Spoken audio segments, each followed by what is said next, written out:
ಆತ್ಮೀಯ ಸಹೋದರ ಸಹೋದರಿಯರೇ, ಜೋರ್ಡನ್ ಪ್ರಕಟಣೆ ನಮ್ಮಯ ನಿಜ ಗುರುತು ಎಂಬ ವಿಷಯವ ಧ್ಯಾನಿಸುತ್ತಾ ಪ್ರಭುವಿನ ದೀಕ್ಷಾಸ್ನಾನದ ಮಹೋತ್ಸವವನ್ನು ಸ್ವಾಗತಿಸೋಣ. ಬೆಂಗಳೂರು ಹೊರವಲಯದ ಸಮೀಪದ ಒಂದು ಚಿಕ್ಕ ಕ್ರೈಸ್ತೀಯ ಗ್ರಾಮೀಣ ಧರ್ಮಕೇಂದ್ರದಲ್ಲಿ ದೇವಾಲಯದ ಪೂಜಾ ವಸ್ತುಗಳನ್ನು ಇಡುವ ಕೋಣೆಯ ನವೀಕರಣದ ಸಮಯದಲ್ಲಿ ಹಳೆಯ ದೀಕ್ಷಾಸ್ನಾನ ದಾಖಲಾತಿ ಪುಸ್ತಕವೊಂದು ಪತ್ತೆಯಾಯಿತು. ಪುಟಗಳು ಹಾಳಾಗಿದ್ದರೂ ಮಸಿಯ ಬರಹ ಮಾಸಿರಲಿಲ್ಲ. ಅದರಲ್ಲಿ ಒಂದು ಹೆಸರು ಎಲ್ಲರ ಗಮನ ಸೆಳೆಯಿತು: ಯಾಕೋಬ. ಅವನು ದೇವಾಲಯದ ಮೆಟ್ಟಿಲ ಬಳಿ ಬಿಟ್ಟಿದ್ದ ಅನಾಥ ಶಿಶುವಾಗಿ ದೊರೆತವನು ಮತ್ತು ಮಗುವಾಗಿರುವಾಗ ಅವನಿಗೆ ನೀಡಿದ ದೀಕ್ಷಾಸ್ನಾನದ ಹೆಸರು ಅದು. ಆ ಹೆಸರಿನ ಪಕ್ಕದಲ್ಲಿ ಧರ್ಮಕೇಂದ್ರದ ಗುರು ಈ ರೀತಿ ದಾಖಲಿಸಿದ್ದರು: ತಂದೆಯ ಗುರುತು ಇಲ್ಲದವ, ಆದರೆ ದೇವರು ಈ ಮಗುವಿನ ಪರವಾಗಿ ಸಹಿ ಹಾಕಿದ್ದಾರೆ. ದಶಕಗಳ ನಂತರ ಅದೇ ಯಾಕೋಬನು ವೈದ್ಯನಾಗಿ ಮರಳಿ ಬಂದು ಅದೇ ಗ್ರಾಮದಲ್ಲಿ ಉಚಿತ ವೈದ್ಯಕೀಯ ಶಿಬಿರಗಳನ್ನು ನಡೆಸಲು ಆರಂಭಿಸಿದನು. ಒಮ್ಮೆ ಆ ಬರಹವನ್ನು ಓದಿದಾಗ ಅವನ ಕಣ್ಣುಗಳಲ್ಲಿ ಕಣ್ಣೀರು ತುಂಬಿತು. ಅವನು ಹೇಳಿದನು: ನಾನು ಯಾವಾಗಲೂ ಆಯ್ಕೆಗೊಂಡವನು ಎಂಬುದನ್ನು ಅರಿತಿದ್ದೆ, ಆದರೆ ಇಂದು ನಾನು ಪ್ರೀತಿಸಲ್ಪಟ್ಟವನು, ಏನನ್ನು ಸಾಧಿಸುವ ಮುನ್ನವೇ ದೇವರಿಂದ ಸಹಿ ಪಡೆದಿದ್ದೇನೆ ಎಂಬ ದೃಢ ಸಾಕ್ಷಿಯನ್ನು ಕಂಡೆ. ಇದೇ ಈ ಮಹೋತ್ಸವದ ಸತ್ಯ. ಯೇಸು ಕ್ರಿಸ್ತನ ಗುರುತನ್ನು ಪ್ರಕಟಿಸಲು ಮಾತ್ರವಲ್ಲ, ನಮ್ಮ ಗುರುತನ್ನು ನೆನಪಿಸಲು ಸ್ವರ್ಗವೇ ತೆರೆಯಲ್ಪಡುವ ಕ್ಷಣ. ಅದೇ ನಮ್ಮಯ ನಿಜ ಗುರುತಿನ ಜೋರ್ಡನ್ ಕ್ಷಣ. ನ್ಯಾಯಕ್ಕಾಗಿ ಆರಿಸಲ್ಪಟ್ಟ, ಆತ್ಮರಿಂದ ಗುರುತಿಸಲ್ಪಟ್ಟ ದೈವ ಸೇವಕ. ಪ್ರವಾದಿ ಯೆಶಾಯನು ದೇವರ ಸಂತೋಷ ಹಾಗೂ ಮೆಚ್ಚುಗೆಗೆ ಪಾತ್ರನಾದ ಸೇವಕನ ಕುರಿತು ಮಾತನಾಡುತ್ತಾನೆ. ಜೋರ್ಡಾನ್ ನದಿಯಲ್ಲಿ ಯೇಸುವಿನ ಮೇಲೆ ನೆಲೆಸಿದ ಅದೇ ಪವಿತ್ರಾತ್ಮನು ದೀಕ್ಷಾಸ್ನಾನದ ಮೂಲಕ ಈಗಾಗಲೇ ನಮ್ಮ ಮೇಲೂ ನೆಲೆಸಿದ್ದಾನೆ. ಈ ಹಬ್ಬವು ನಮಗೆ ನೆನಪಿಸುವುದು: ನಮ್ಮ ದೀಕ್ಷಾಸ್ನಾನವು ಮರೆತ ನೆನಪಲ್ಲ, ಅದು ಎಂದಿಗೂ ಅಳಿಯದ ಪರಿಶುದ್ಧ ಅಭಿಷೇಕ. ಅದನ್ನು ನ್ಯಾಯ ವಿಳಂಬವಾದರೂ ನಾವು ಹತಾಶರಾಗಬಾರದು ಎಂದು ಪ್ರವಾದಿ ದೃಢಪಡಿಸುತ್ತಾನೆ.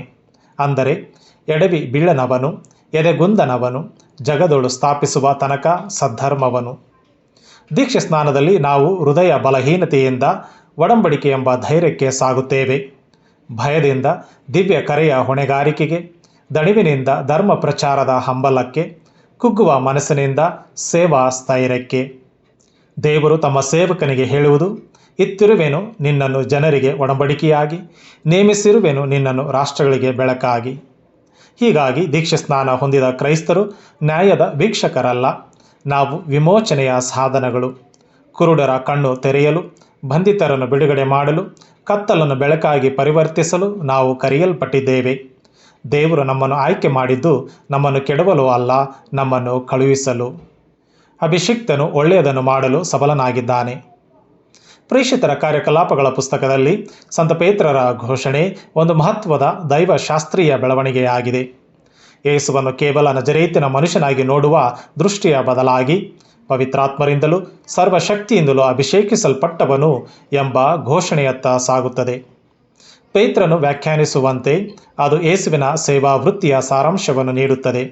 ಯೇಸು ಎಲ್ಲೆಡೆಯಲ್ಲೂ ಒಳಿತನ್ನು ಮಾಡುತ್ತಾ ಪಿಶಾಚಿ ಪೀಡಿತರಾದವರನ್ನು ಸ್ವಸ್ಥಪಡಿಸುತ್ತಾ ಸಂಚರಿಸಿದನು. ಇದೇ ದೀಕ್ಷಾಸ್ನಾನ ಹೊಂದಿದ ಶಿಷ್ಯರ ಗುರುತು.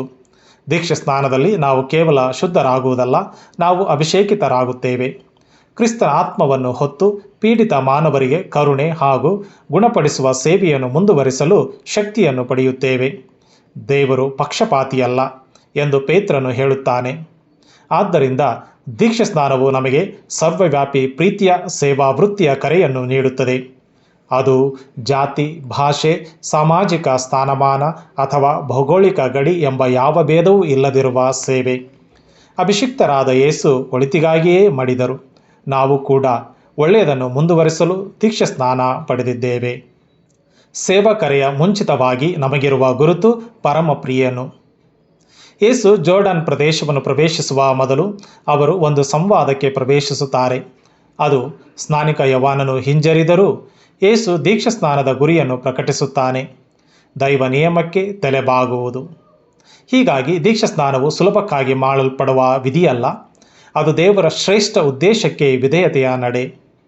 ಯೇಸು ಗಲೀಲೆಯದಿಂದ ಜೋರ್ಡನ್ಗೆ ನಡೆದದ್ದು ಸಾಮಾನ್ಯ ಜೀವನದಿಂದ ದಿವ್ಯ ಸಮರ್ಪಣೆಗೆ ನಡೆಸಿದ ಉದ್ದೇಶಪೂರ್ಣ ಪ್ರಯಾಣದ ಸಂಕೇತವಾಗಿದೆ. ಅದು ದೀಕ್ಷಾಸ್ನಾನ ಕ್ಷಣದಲ್ಲಿ ಸ್ವರ್ಗವೇ ತೆರೆಯುತ್ತದೆ ಎಂಬ ಪರಿಜ್ಞಾನ. ಇಲ್ಲಿ ನೀರು ಮಾತ್ರ ಚಲಿಸುವುದಲ್ಲ, ಪ್ರಕಟಣೆಯೂ ಚಲಿಸುತ್ತದೆ. ಯೇಸು ಪವಿತ್ರಾತ್ಮನು ಪಾರಿವಾಳ ರೂಪದಲ್ಲಿ ತಮ್ಮ ಮೇಲೆ ಇಳಿದು ಬಂದು ನೆಲೆಸುವುದನ್ನು ಕಾಣುತ್ತಾನೆ. ಇದು ಹೊಸ ಸೃಷ್ಟಿ, ಶಾಂತಿ ಮತ್ತು ದೈವಾನುಗ್ರಹದ ಪುರಾತನ ಸಂಕೇತ. ನಂತರ ಪಿತದೇವನ ಧ್ವನಿ ಮೊಳಗುತ್ತದೆ, ಇವನೇ ನನ್ನ ಪುತ್ರ, ನನಗೆ ಪರಮಪ್ರಿಯನು, ನನ್ನ ಅಪಾರ ಮೆಚ್ಚುಗೆಗೆ ಪಾತ್ರನು. ಈ ಸಂದೇಶವೇ ಈ ಮಹೋತ್ಸವದ ಹೃದಯ ಭಾಗವಾಗಿದೆ. ಯೇಸು ಪರಮಪ್ರಿಯನೆಂದು ಮೊದಲು ಪ್ರಕಟಗೊಳ್ಳುತ್ತಾರೆ, ತದನಂತರ ಲೋಕರಕ್ಷಕರೆಂದು. ಹಾಗೆಯೇ ನಮ್ಮ ದೀಕ್ಷಾಸ್ನಾನದ ಗೌರವವು ನಮ್ಮ ಕಾರ್ಯಕ್ಷಮತೆಯಿಂದ ಬರುವುದಲ್ಲ, ಅದು ದೇವರು ನಮ್ಮಲ್ಲಿ ಇಟ್ಟಿರುವ ಅಪಾರ ಪ್ರೀತಿಯ ಸಂತೋಷದಿಂದ ಬರುವುದು. ದೇವರು ನಮ್ಮನ್ನು ಮೊದಲು ಪ್ರೀತಿಸುತ್ತಾರೆ, ಆನಂತರ ಸೇವಾ ವೃತ್ತಿಗೆ ನೇಮಿಸುತ್ತಾರೆ. ದೀಕ್ಷಾಸ್ನಾನ ಪಡೆದ ಕ್ರೈಸ್ತರ ಸತ್ಯವೂ ಇದೆ. ನಾವು ದೇವರಿಂದ ಪ್ರೀತಿಸಲ್ಪಟ್ಟವರು, ತದನಂತರ ಕಳುಹಿಸಲ್ಪಟ್ಟವರು.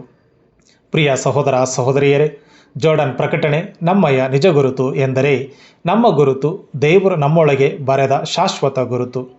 ಜೋರ್ಡನ್ ಕ್ಷಣವು ಯೇಸುವಿನ ಗುರುತಿನ ಪ್ರಕಟಿತ ಕ್ಷಣ, ಪಿತನ ಧ್ವನಿ, ಆತ್ಮನ ನೆಲೆಸುವಿಕೆ ಮತ್ತು ಪುತ್ರನ ಪ್ರಕಟಣೆ.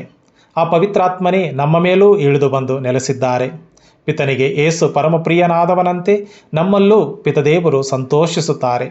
ಯೇಸು ತಮ್ಮ ದೀಕ್ಷಾಸ್ನಾನದಿಂದ ಸಾರ್ವಜನಿಕ ಸೇವೆಯನ್ನು ಆರಂಭಿಸಿದಂತೆ ನಾವು ಕೂಡ ನಮ್ಮ ಕ್ರೈಸ್ತಿಯ ನಡಿಗೆಯನ್ನು ಅದೇ ಗುರುತಿನಿಂದ ಆರಂಭಿಸಬೇಕು. ಆಯ್ಕೆಗೊಂಡವರು, ಅಭಿಷೇಕಗೊಂಡವರು ಮತ್ತು ಪ್ರೀತಿಸಲ್ಪಟ್ಟವರು. ದೀಕ್ಷಾಸ್ನಾನವು ನಮ್ಮ ಆತ್ಮಗಳ ಮೇಲೆ ದೈವಿಕ ಶಾಶ್ವತ ಸಹಿ, ನಮ್ಮ ಹೃದಯಗಳ ಮೇಲೆ ಆತ್ಮದ ಮುದ್ರೆ ಮತ್ತು ನಮ್ಮ ಜೀವನದ ಮೇಲೆ ಕ್ರಿಸ್ತನ ಸೇವಾ ವೃತ್ತಿಯ ಮುದ್ರಣವಾಗಿದೆ. ನಾವು ಪವಿತ್ರ ನೀರಿನಿಂದ ಗುರುತು ಹೊಂದಿದ್ದೇವೆ, ಆತ್ಮನಿಂದ ಮುದ್ರೆಗೊಂಡಿದ್ದೇವೆ ಮತ್ತು ಪುತ್ರನಿಂದ ಕಳುಹಿಸಲ್ಪಟ್ಟಿದ್ದೇವೆ. ನಾವು ನಮ್ಮ ದೀಕ್ಷಾಸ್ನಾನದ ಗೌರವವನ್ನು ಕಾಪಾಡಿಕೊಂಡು ದೈವವಾಣಿ ನಮಗೆ ನೀಡಿದ ಕರೆಯನ್ನು ಸತತವೂ ನೆರವೇರಿಸೋಣ. ತಾಳ್ಮೆಯಿಂದ ಆಲಿಸಿದ್ದಕ್ಕಾಗಿ ತಮಗೆಲ್ಲರಿಗೂ ನನ್ನ ಹೃತ್ಪೂರ್ವಕ ಧನ್ಯವಾದಗಳು ಹಾಗೂ ಪ್ರಭುವಿನ ದೀಕ್ಷಾಸ್ನಾನದ ಮಹೋತ್ಸವದ ಶುಭಾಶಯಗಳನ್ನು ಕೋರುತ್ತೇನೆ.